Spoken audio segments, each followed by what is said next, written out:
Yeah, What are you doing here? We got a call about you. You don't live here. I do live here. This is my No, don't property. start that. I'm not playing games. I don't care how old you are. Do you think I'm a rookie?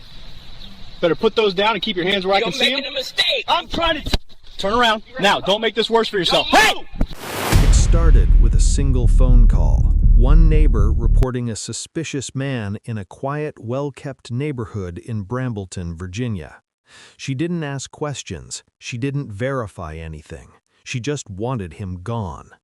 Less than 10 minutes later, a patrol unit was dispatched.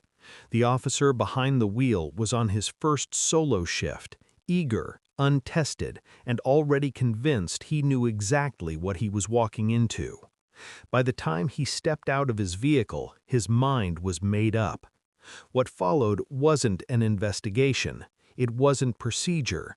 It was a rapid escalation, one that turned a routine call into a public confrontation, left an elderly man unconscious in his own yard, and set off a chain of events that would unravel everything the officer thought he could get away with. Because days later, when the footage surfaced and the man's identity was revealed, the story changed completely, and so did the officer's future. If you care about stories like this, where one decision changes everything, make sure you subscribe, because what happened next wasn't just shocking, it was avoidable.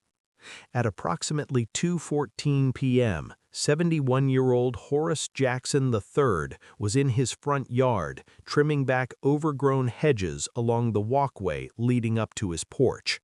The street was quiet, typical for that part of Brambleton. No traffic, no noise beyond the steady clip of his shears and the occasional passing car. Horace moved with precision. Even in retirement, there was structure in everything he did: measured steps, controlled movements, attention to detail.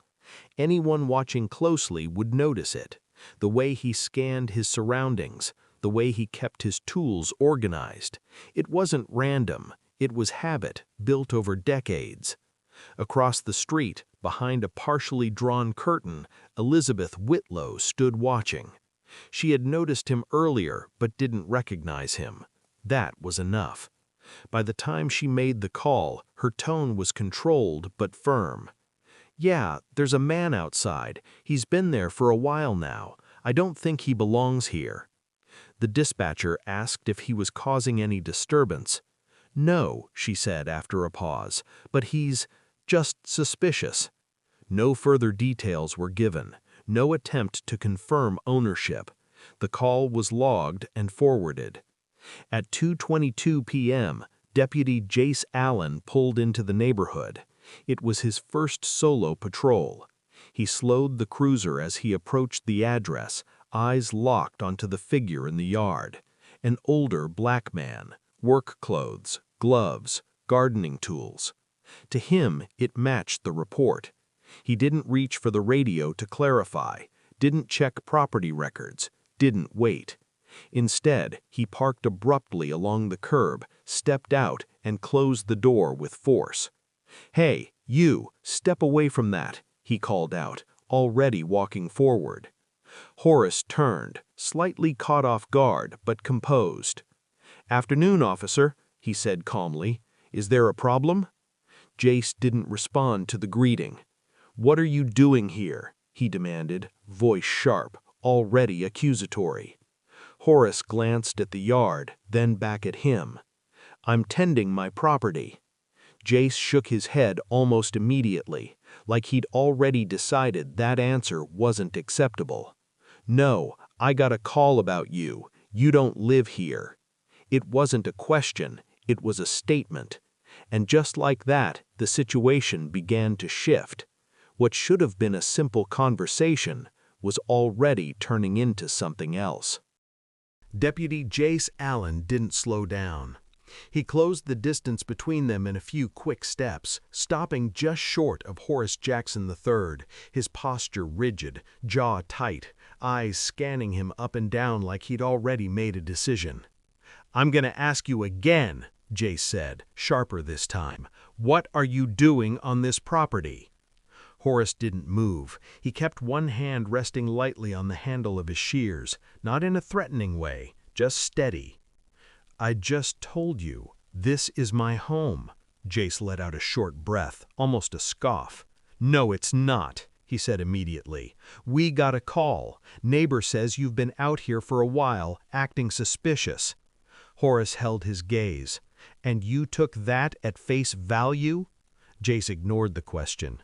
"Do you have ID on you?" he asked, but his tone wasn't neutral. It was loaded, like he was already expecting resistance.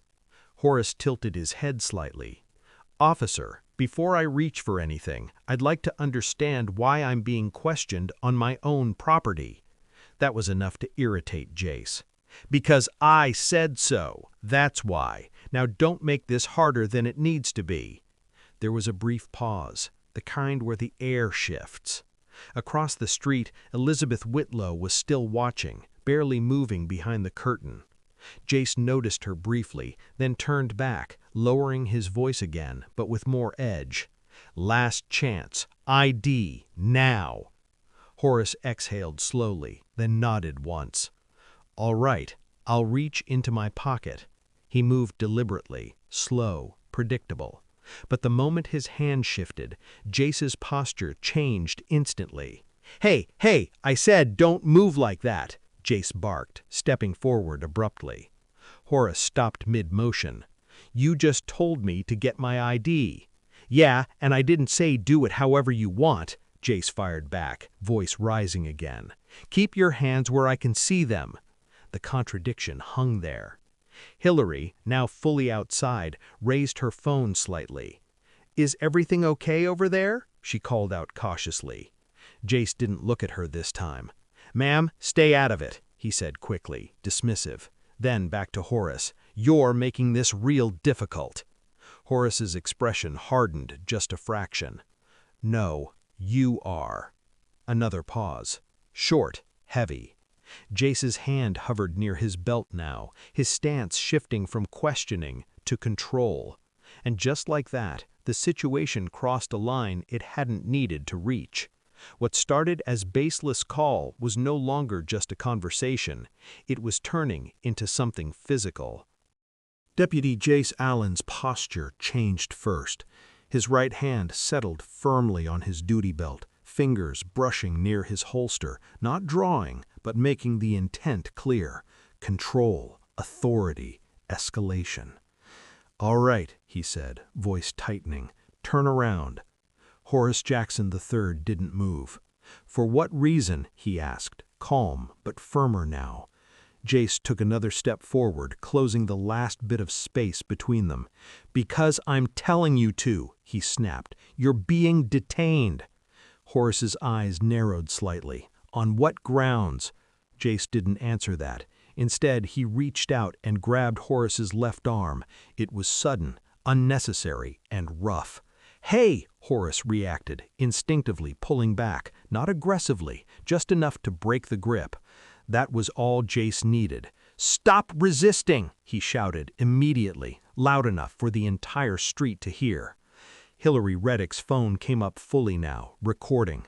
"I'm not resisting," Horace said, voice controlled, but there was strain in it now. "You just grabbed me without cause." "Turn around," Jace repeated, louder, more forceful. "Now!" Horace didn't comply immediately. He wasn't being defiant, he was standing his ground. "I haven't committed a crime. You're escalating this for no reason." Jace's expression hardened. Whatever restraint he had left was gone. "You fit the description, you're refusing commands, and now you're arguing. That's enough for me." Before Horace could respond, Jace grabbed him again, this time both arms. The movement was aggressive, uncalculated.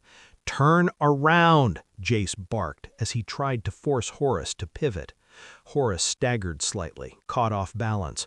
"Watch it," he said, trying to steady himself. But Jace didn't slow down. He pushed. Not a controlled maneuver, not trained restraint, a shove.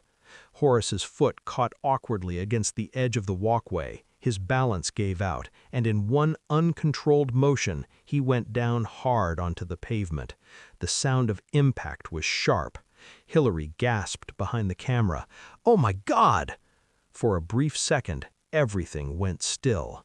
Horace didn't move. Jace stood over him, breathing slightly heavier now, adrenaline taking over. Instead of stepping back, instead of reassessing, he doubled down. "I told you to comply," he said, almost defensive now, like he was justifying it to himself. No response. Horace lay on his side, one arm tucked awkwardly beneath him, the other still.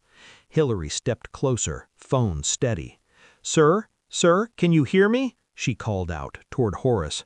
Jace finally looked down properly.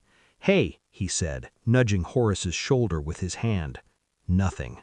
The shift was subtle, but it was there. For a fraction of a second, uncertainty crossed Jace's face. Then it disappeared. He straightened up, glancing briefly toward Hillary, then toward the surrounding houses. "I've got it under control," he said quickly, more for anyone watching than for himself. Hillary didn't lower her phone. "He's not moving," she said, her voice sharper now. "He'll be fine," he replied. "He just needs to—" He stopped mid-sentence, because Horace still hadn't moved, and now, even from where he stood, it was clear. This wasn't just a fall. Something was wrong. For a moment, Deputy Jace Allen just stood there. Horace Jackson III hadn't moved. Not a flinch, not a reaction. One arm was still pinned awkwardly beneath him, his face turned slightly toward the pavement. Hillary Reddick took a step closer, phone still raised. "Call an ambulance," she said, her voice firm now. "He's not responding." Jace exhaled through his nose, shaking his head slightly like he was dismissing it. "He's fine," he said. "He just lost his balance." "You pushed him," Hillary replied immediately. Jace shot her a look. "Ma'am, I need you to step back." But she didn't move. "He's not moving," she repeated. "You need to call this in." Jace hesitated for a second too long. Then, almost reluctantly, he reached for his radio. "Dispatch, I've got one individual down. Possible minor injury. Requesting medical." There was a pause on the other end. "Copy. EMS en route." Jace lowered the radio and looked back at Horace. Still nothing. He crouched slightly this time, tapping Horace's shoulder again, harder. "Sir, can you hear me?" he said. No response. From across the street, Elizabeth Whitlow had stepped outside now, standing near the edge of her driveway. She looked tense but not concerned in the way Hillary was, more like she was watching how it would play out. Jace stood back up, running a hand briefly over his head. "I told him to comply," he muttered under his breath. Hillary caught it. "You were talking to you. You didn't even let him explain anything." Jace didn't respond. Instead, he turned slightly away, scanning the street again, more aware now that people were watching. A car slowed as it passed. Someone inside looked over. Hillary adjusted her angle, making sure everything stayed in frame. Minutes passed, but they didn't feel like minutes. Jace paced once, then stopped, then looked back down again. The confidence he had earlier didn't sit the same anymore, but he wasn't panicking either, not fully. To him, this was still manageable, still explainable. In the distance, sirens, faint at first, then getting louder. Jace straightened up as the ambulance turned onto the street. It pulled in quickly, stopping just short of the walkway. Two paramedics stepped out, one of them, Graham Pierce, moving with immediate focus. "What do we have?" Graham asked as he approached. "Male took a fall, was being uncooperative." Graham didn't respond to that. He dropped to a knee beside Horace, already assessing. "Sir, can you hear me?" he called out, checking for responsiveness. Nothing. He glanced up briefly at his partner. "Let's move." They worked quickly, checking pulse, positioning him carefully. Hillary stood a few feet away, still recording, her face tense. "Is he okay?" asked Hillary. Graham didn't answer right away. His focus stayed on Horace. Then, quietly but firmly, he said to his partner, "We need to get him out of here now." That was the first moment the tone shifted completely. Not just concern, urgency. Jace noticed it. What is it?" he asked, stepping closer. Graham looked up at him briefly, his expression neutral but serious. "We're transporting," he said. "That's what it is." They lifted Horace onto the stretcher with care, securing him in place. Jace stepped back slightly, watching, still trying to piece together how it had moved this far, still telling himself it was under control. In the distance, sirens, faint at first, then getting louder.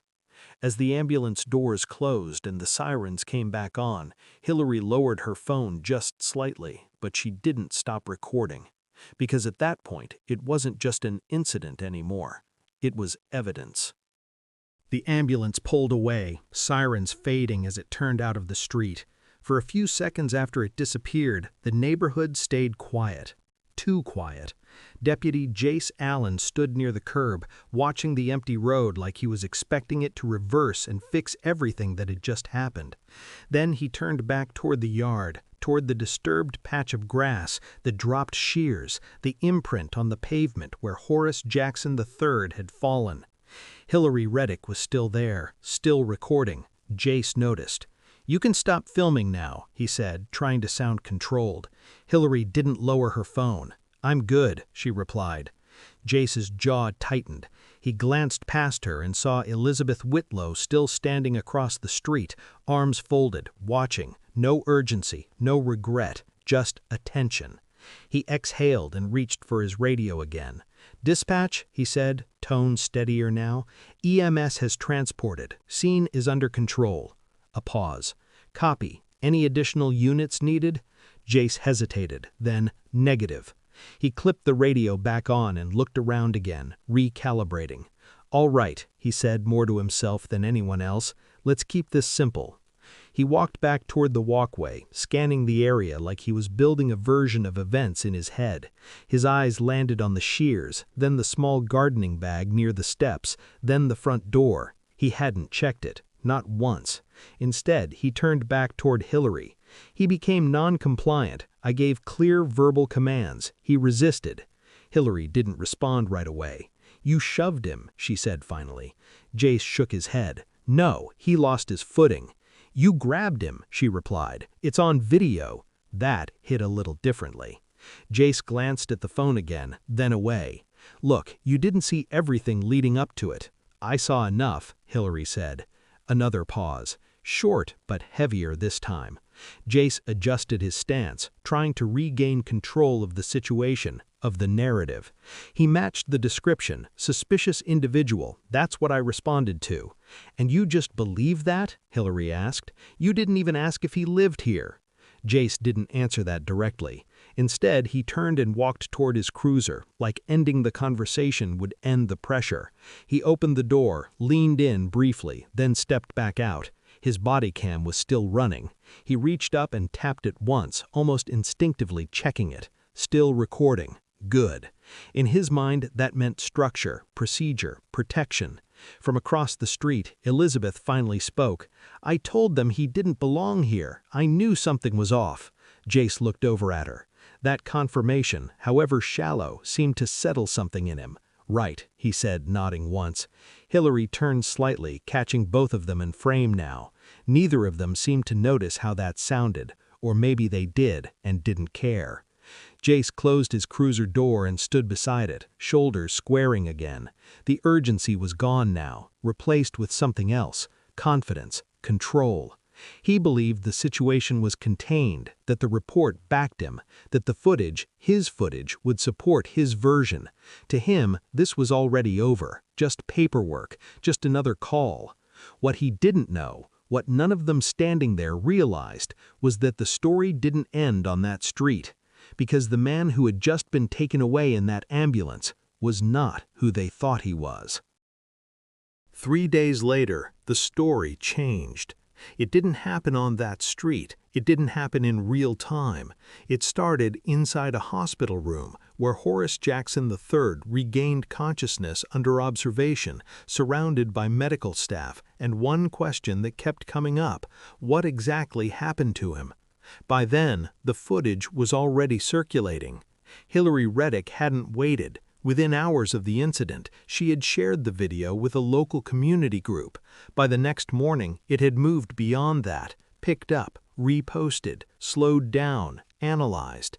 Every angle of Deputy Jace Allen's actions was visible. The approach, the tone, the shove. There was no missing context. At Loudoun County Sheriff's Office, the first internal review started quietly. A supervisor flagged the footage, then another. By midday, it reached Commander Aldrich Carrington. He didn't speak much when he watched it the first time, he just replayed it, then again. By the third time, the room had gone still. "Who is the victim?" he asked. No one answered immediately. "Name is Horace Jackson, 71, listed as unverified at the time of contact." Carrington looked back at the screen, then away. "Unverified?" he repeated. "That's what Deputy Allen logged." Another pause. "Run the property," Carrington said. A few keystrokes, a search. Then, "Property belongs to Horace Jackson III." Silence. Not the kind of silence where people are thinking, the kind where something drops. Carrington's expression didn't change much, but his posture did. Slight shift, subtle but noticeable. "Background," he said. More typing. Then the tone in the room shifted completely. "Retired law enforcement," the officer reading said slowly. "Former police chief, served over 3 decades." No one spoke after that. Carrington leaned back slightly, eyes still on the screen. "All right," Carrington said, calm but firm. "Get me everything. Full body cam, dispatch audio, medical report." "And Allen?" someone asked. Carrington didn't hesitate. "Keep him off the street, effective immediately." Across town, Jace Allen sat in a small office, uniform still on, but the energy wasn't the same. He had already written his report. Clean, structured, justified. Subject was non-compliant, resisted verbal commands, officer acted within protocol. He had read it twice, it made sense to him. Until the knock came. 2 officers stepped in, one of them placed a folder on the desk. "We need you to come with us," he said. Jace frowned slightly. "For what?" The officer didn't sit. "Command staff wants to review the incident." Jace leaned back a little. "That's fine, I already filed my report." The officer nodded once. "They've seen the footage." That paused him. Just for a second. "Okay, and?" The second officer spoke this time. "And the man you made contact with," he let that hang for a moment, "was a retired police chief." The room went quiet. Jace didn't respond immediately, not because he didn't hear it, because it didn't register the way it should have. At least, not yet. And for the first time since the incident, the certainty he'd been holding on to started to crack. By the end of the week, the department stopped treating it as a routine incident. It became a formal investigation. Commander Aldrich Carrington didn't rush it, but he didn't delay it either. Every piece of evidence was pulled in. Deputy Jace Allen's body cam footage, dispatch audio from the initial call, Hillary Reddick's video, now widely circulated, medical reports from the hospital. Individually, each piece raised concerns. Together, they told a complete story, one that didn't match Jace's report. Horace Jackson III was discharged after 2 days. He didn't speak to the media, didn't make a statement. He returned home quietly, moving slower than before, but still composed. The same house, the same yard, the same place where everything happened. But now there was a tension. Neighbors who hadn't said a word before were suddenly watching differently. Some avoided eye contact, others nodded, unsure of what to say. Elizabeth Whitlow stayed inside. At the department, Jace sat across from an internal review panel. His posture was different now, less rigid, less certain. Carrington sat at the head of the table, a tablet in front of him. "We've reviewed your report," he said calmly, "and we've reviewed the footage." Jace nodded once. "Yes, sir." Carrington tapped the screen. The video played. It showed everything. The approach, the tone, the escalation, the shove. It didn't need commentary. When it ended, Carrington looked up. "Point me to the part where you attempted to verify residency," he said. Jace hesitated. Based on the call, Carrington cut in, not raising his voice. That wasn't the question. Silence. There was no verification, no de-escalation, no attempt to understand the situation before force was used. Jace shifted slightly in his seat. He was non-compliant, he said, weaker this time. Carrington held his gaze. "He was speaking," he replied. "You escalated." Another pause. Then Carrington slid a document across the table. "Effective immediately, you are terminated from duty pending final administrative review. Your actions do not meet the standards of this department." That was it. No long speech, no raised voices, just a decision. Outside the building, the story had already spread. The footage, the name, the truth. People didn't need explanations anymore. They saw it for themselves. A man in his own yard. A call that should have been questioned. An officer who chose not to. Back in Brambleton, Horace stood in his yard again days later, trimming the same hedges. Same routine, same precision. Like nothing had changed. But something had. Not in how he moved, but in how people saw. He didn't raise his voice that day. He didn't fight back. He didn't need to. The truth did the work for him. And in the end, it didn't just correct a mistake, it ended a career. If you made it this far, you already know this wasn't just a story. It's a reminder of how fast things can go wrong when assumptions replace facts. If you want more gripping stories like this, where every detail matters and the truth always surfaces, make sure you subscribe, because the next one might be even closer to reality than you think.